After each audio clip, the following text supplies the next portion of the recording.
خواتي وخواتاتي مساء عليكم bonsoir tout le monde azul fillah wa ahlan wa sahlan بكم يا جماعة الخير. J'espère que vous allez bien, j'espère que vous vous portez bien.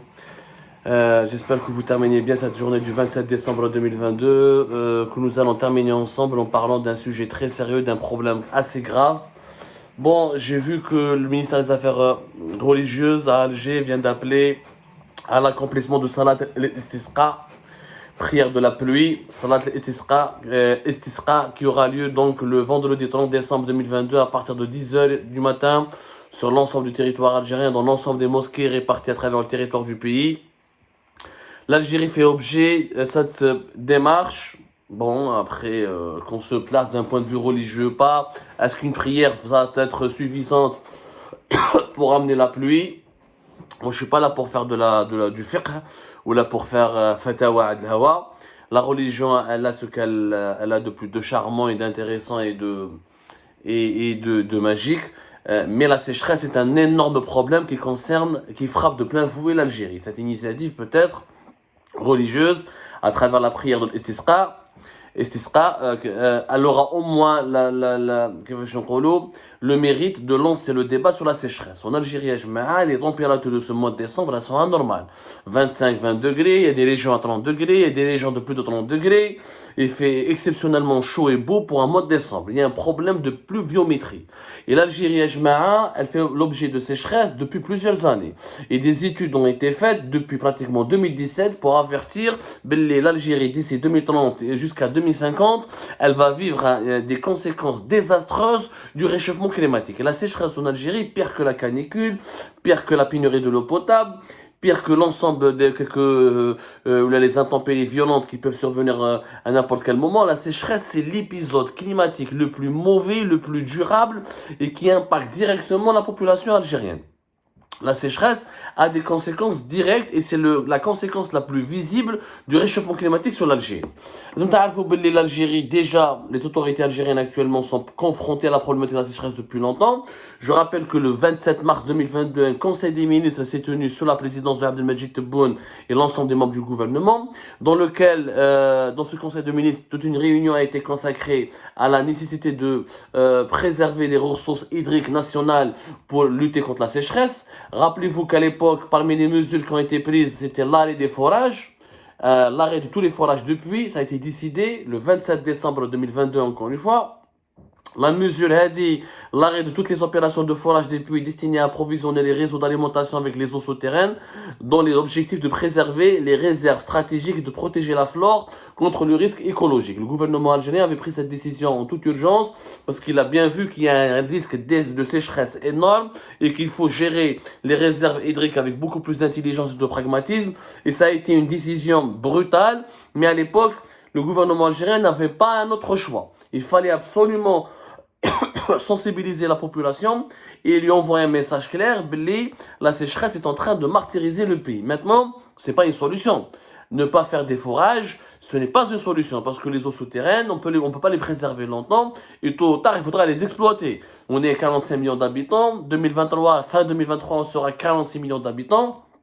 Et nous aurons besoin d'utiliser de l'eau potable, de ces eaux terraines. Nous aurons toujours besoin de l'eau pour l'irrigation, pour les consommations quotidiennes, pour boire de l'eau, l'eau aussi c'est une source d'énergie importante, elle est un composant important dans toutes les industries, dans toutes les activités économiques. راح تكون عندنا يا جماعة un problème et on peut pas l'arrêt des forages, c'est pas une solution. D'autant plus que les études qui ont été faites sur l'évolution du climat en Algérie, il y a une étude qui a été faite en 2001 et une deuxième qui a été faite en 2010 sur les conséquences du réchauffement climatique sur l'Algérie, une étude qui a été faite par des experts allemands, d'une agence de coopération allemande avec les autorités algériennes, je répète toujours.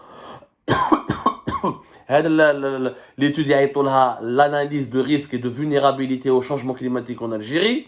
Ça a été réalisé pour le compte du ministère chargé de l'environnement exactement. L'agence allemande la GIZ, c'est une agence très connue, la GIZ.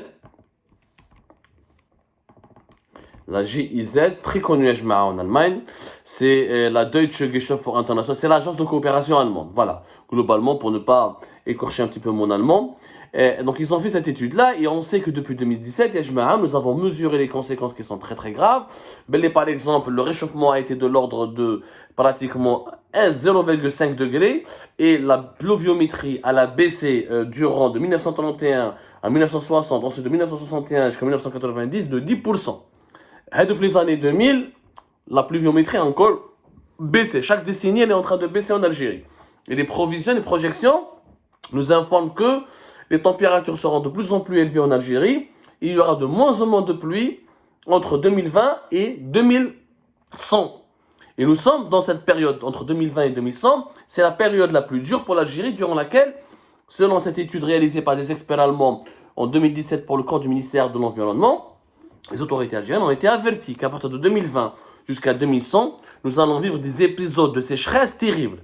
Quand il y a sécheresse, il y a énormément de problèmes. Pas d'eau pour les agriculteurs, pas de bonnes moissons, que la production agricole sera faible. Il faudra donc davantage d'investissements pour aller chercher de l'eau, pour l'irrigation. Quand on aura une mauvaise production agricole, on aura une cherté excessive des prix des produits de large consommation. Les prix des légumes et des fruits vont augmenter, vont même se raréfier. Le pays sera obligé d'importer depuis l'étranger. Le bétail, il faudra le nourrir. Il sera assoiffé, il faudra lui permettre de boire. Les moutons, les vaches. La sécheresse a des conséquences très graves. L'Algérie a des plans. Elle a fait le plan national de l'eau en 2007. Elle a fait le plan national de lutte contre la sécheresse, les DELTO, avec un arsenal juridique en 2005. Et les autorités algériennes n'ont pas chômé. Réellement, ils ont fait des plans, ils ont fait des actions, sauf que ces actions sont malheureusement beaucoup plus théoriques que pratiques. Allez, maintenant, Fiourt Bouteflika, ça a commencé par deux axes. À l'époque de Bouteflika, l'Algérie devait lutter contre la désertification. La sécheresse engorge la désertification. Si le désert avance, ça va bouffer les terres agricoles et l'agriculteur algérien sera en danger. Le pays, sa souveraineté alimentaire et sa sécurité alimentaire sera en danger. L'autre axe qui a été privilégié, c'est le dessalement de l'eau de mer. Utiliser le dessalement de l'eau de mer avec 11 stations de dessalement de l'eau de mer qui ont été réalisées à l'époque de Bouteflika pour accélérer, pour rendre disponible la plus grande quantité d'eau potable possible, même de l'eau pour l'irrigation. Et au Hagdek, les eaux souterraines seront partagées, c'est-à-dire que on va alimenter les grandes villes du pays avec de l'eau avec de l'eau de l'eau potable provenant du processus de dessalement de l'eau de mer, et on laissera les eaux souterraines pour l'agriculture. Malheureusement, en 2019 et en 2020, trois grandes stations de dessalement de l'eau de mer n'ont pas été encore réalisées. Ils ont pris du retard et Tebboune les a relancées à partir de 2021. On a réalisé quelques deux, notamment à Batoka, c'est une petite station de dessalement de mer, mais les trois grandes stations de dessalement de l'eau de mer qui ont été prévues, Alger, Skikda, Tipaza, ont pris beaucoup de retard et l'Algérie est en train de rattraper ce retard-là. Mais est-ce que le dessalement de l'eau de mer est une solution miracle? Beaucoup d'experts disent que non. D'abord, c'est très coûteux. Ça risque de nous coûter une station de dessalement de mer moyenne dans les 500 jusqu'à 600 millions de dollars. Ça coûte beaucoup d'argent. Ensuite, il faut les entretenir. Il faut assurer un transfert de technologie. Et le dessalement de l'eau de mer, il est aussi polluant. Il pollue le mer, parce qu'il y a des rejets chimiques aussi. Donc, c'est une méthode qui est très controversée. Qu'est-ce qu'il faut faire alors? Il faut alors d'abord économiser l'eau. Et économiser le peu d'eau qui nous reste, une utilisation rationnelle de l'eau, pousser vers la récupération des eaux usées et faire un plan de guerre sérieux contre la sécheresse. Revoir l'urbanisme, construire, ne plus construire des bâtiments qui ne sont pas conformes aux exigences environnementales dans les régions qui sont frappées par la sécheresse. Revoir l'aménagement du territoire national et essayer d'aider les agriculteurs algériens en utilisant des technologies qui sont propres et moins consommatrices d'eau afin de pouvoir aller de l'avant. Donc, c'est tout un plan de guerre qu'il faut faire contre la sécheresse. C'est bien de prier. Salat al-istisqa meleha. Moi, je respecte les musulmans et l'islam et ce qui est dit, mais la prière toute seule contre la sécheresse ne suffit pas. Et miser sur le dessalement de l'eau de mer, ça ne suffit pas. Il faut retravailler tout le rapport que nous avons avec la nature. Revoir la gestion de nos villes, revoir l'occupation de notre territoire national, revoir le mode de construction de nos logements, accélérer l'utilisation des énergies renouvelables, essayer de renforcer la récupération de l'eau, généraliser les stations d'épuration d'eau, identifier, refaire des études scientifiques sur toutes les masses, toutes les nappes phréatiques dont nous disposons, comment les préserver. Il faut vraiment une nouvelle politique, une nouvelle prise de conscience. Même les Algériennes et les Algériens doivent prendre conscience, mais la sécheresse fait du mal à notre pays. Il faudra utiliser l'eau demain comme si c'était une denrée rare. D'ailleurs, beaucoup d'experts rigolent que l'eau sera le futur déclencheur des guerres mondiales à partir de 2100 ou 2150, parce que l'eau deviendra tellement rare et l'accès à l'eau deviendra tellement problématique qu'il suscitera des conflits. Peut-être qu'il faudra qu'il y ait des solutions régionales avec la Libye, la Tunisie, le Maroc, à l'échelle maghrébine. Il faudra que les États du Maghreb s'unissent parce que la sécheresse touche aussi bien le Maroc que l'Algérie, que la Tunisie ou la Libye. Donc, réidentifier comment des solutions communes. Mais malheureusement, les divisions politiques internes au sein du Maghreb on retarde cette prise de conscience. Donc ça, c'est une bonne initiative, mais elle ne sera pas suffisante. Effectivement, la sécheresse touche de plein fouet l'Algérie et elle va avoir des graves conséquences sur l'agriculture, sur l'accès à l'eau potable et sur l'activité économique, ce qui va aggraver la paupérisation et l'appauvrissement de la population algérienne. C'est bien de prier, mais travailler, agir, innover, appliquer des solutions technologiques et scientifiques dès maintenant et pragmatiques, parce qu'il s'agit de l'avenir des générations futures.